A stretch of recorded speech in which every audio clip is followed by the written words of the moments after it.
பிரம்மன் வணங்கக்கூடியவள் அம்பாள். தேவர்களுக்கெல்லாம் தலைவனான இந்திரன் வணங்கக்கூடியவள் அம்பாள். முகுந்தனான சகோதரன் வணங்கக்கூடியவள் அம்பாள். இப்படி எல்லாமே வந்து அம்பாளை செய்யணும். பிரம்மா யாரு நமக்கு தெரியும் இல்லைங்களா? பிரம்மா யாருன்னா பிரம்மா தான் அனைத்து மக்களுடைய தலையெழுத்தையும் எடுத்து வரும் இல்லைங்களா? பிரம்மா ஒரு தலையெழுத்து என்னன்னு எழுதியிருக்காரு பாருங்க. ஒரு வீட்டுல அவர் போலீஸ்காரா இருப்பார். ஸ்டேஷன்ல கைதியை ஊட்டி ஊட்டி அடிப்பார். வீட்டுல அந்த வீட்டுக்காரவன் என்ன பண்ணும், இவர் ஊட்டி ஊட்டி அடிப்பார். அப்படி ஒரு தலையெழுத்தி அவரு இல்லையா? இன்னொரு வீட்டுல பாருங்க, பெரிய பணக்காரரா இருப்பார், பல கோடி சொத்துக்கு அதிபதியா இருப்பார் இல்லைங்களா? அரிசி சோறு ஆக்கி வச்சிருப்பாங்க. அரிசி மூட்டை மூட்டையா கிடக்கும், பருப்பு மூட்டை மூட்டையா முகூர்ல கிடக்கும்.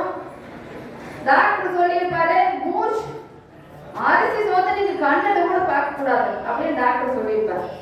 அந்த வீட்டு வேலைக்காரி என்ன பண்ணுவான் பார்த்தா, நல்லா முருகலா நெஞ்சு ஊற்றி தோசை சுட்டு பக்கத்துல சட்னி கொஞ்சம் கடலை வச்சு அப்புறம் அதுல தேங்காய் பூவை போட்டு அப்படியே கொஞ்சம் வெள்ளை பூண்டை வச்சு கமகமன்னு தாளிச்சு கொட்டி கருகாப்பில் முந்திரி பருப்பெல்லாம் கொஞ்சம் தூக்கலா போட்டு அங்க பக்கத்தால் உட்காந்து சாப்பிட்டுருப்பார். இந்த வீட்டுக்காரர் என்ன பண்ணுவாரு, அப்படியே வேடிக்கை பார்த்துட்டு இருப்பார்.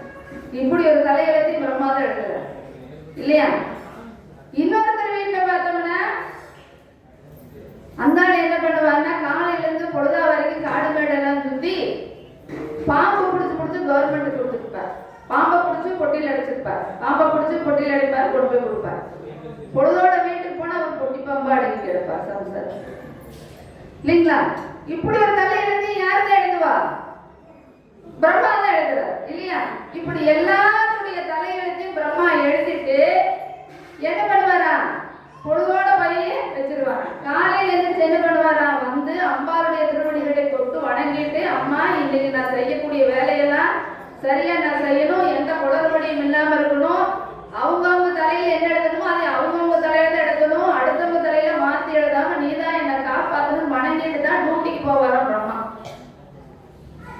முகுந்தன் என்ன பண்ணுவாரா, வருவாரா, அம்பாளுடைய திருவடிகளை தொட்டு வணங்கிட்டு சொல்லுவாரா, அம்மா இன்னைக்கு பிரம்மா அந்த பையன் சகல பாடி என்னென்ன எழுத போறான்னே தெரியாது, அவர் எழுத்து அவருக்கே புரியாது, எதையோ ஒண்ணு இருக்கிறவங்க கபாலத்துல எல்லாம் எழுதி எழுதி பூலோகத்துல அனுப்பிச்சு விடுறாரு, என்ன நடக்குதுன்னே எனக்கு தெரியுது இல்ல. அவன் என்ன பண்றான், போனை யூஸ் பண்ணிட்டு அண்ணாடு பைக்ல போறான், கார்ல போறான், வேண்டாத வேலையெல்லாம் செஞ்சுட்டு போறான். இவங்களை காப்பாத்துறது எனக்கு பெரும்பாடா இருக்கு. ஏன்னா காக்குற வேலை இவருக்கு தானே, முகுந்தனுக்கு தானே. எந்த நேரத்துல என்ன நடக்குன்னு தெரியாம திக்கு திக்குன்னு நான் நெஞ்ச குடிச்சிட்டு இருக்கிறேம்மா. இன்னைக்கு பிரம்மா படைச்சு அனுப்பி இருக்கிற யாருக்கும் எந்த கஷ்டம் வராம நான் காப்பாற்றி கொடுக்கணும், தயவு செஞ்சு எனக்கு அனுகிரகம் பண்ணணும் வணங்கிட்டு போவார். சிவபெருமான் என்ன பண்ணுவாரா, தன்னுடைய உடம்புல இடபாகத்திலே உமையமையை வச்சிருக்காரு சிவபெருமான் இல்லையா? அவர் என்ன பண்ணுவாரா, வந்து காலையில அம்பாளுடைய திருவடிகளை தொட்டு வணங்கிட்டு அம்பாளுடைய, அம்மா இன்னைக்கு ஒரு பிரச்சனை இல்லாம எனக்கும் உனக்கும் சுமூகமா நாள் போகணும்னு வேண்டிக்கு வரும். இதெல்லாம் கணவன்மார்கள் கடைபிடிக்கும் சரிங்களா? காலையில வந்து சம்சாரத்துக்கெல்லாம் தொட்டு கும்பிட்டு இன்னைக்கு உனக்கு எனக்கு எந்த பிரச்சனையும் வரக்கூடாதுன்னு ஒரு நாள் வேண்டிட்டு போனீங்கன்னா அந்த நாள் நல்ல நாளா விளக்கம் பார்த்து வேண்டிட்டு சிவபெருமானே செய்யறார். சிவபெருமான் அப்படி நினைச்சு தொட்டு கும்பிட்டுட்டு போவான். அது மாதிரி 15 திதிகளுக்கும் அதிதேவதையாக இருப்பவள் ராஜராஜேஸ்வரி. இந்த 15 திதிகளும் என்ன பண்ணுமா, அம்பாளுடைய திருவடிகளை தொட்டு வணங்கிட்டு தன்னுடைய அன்றாட பணிகளை துவக்கும்.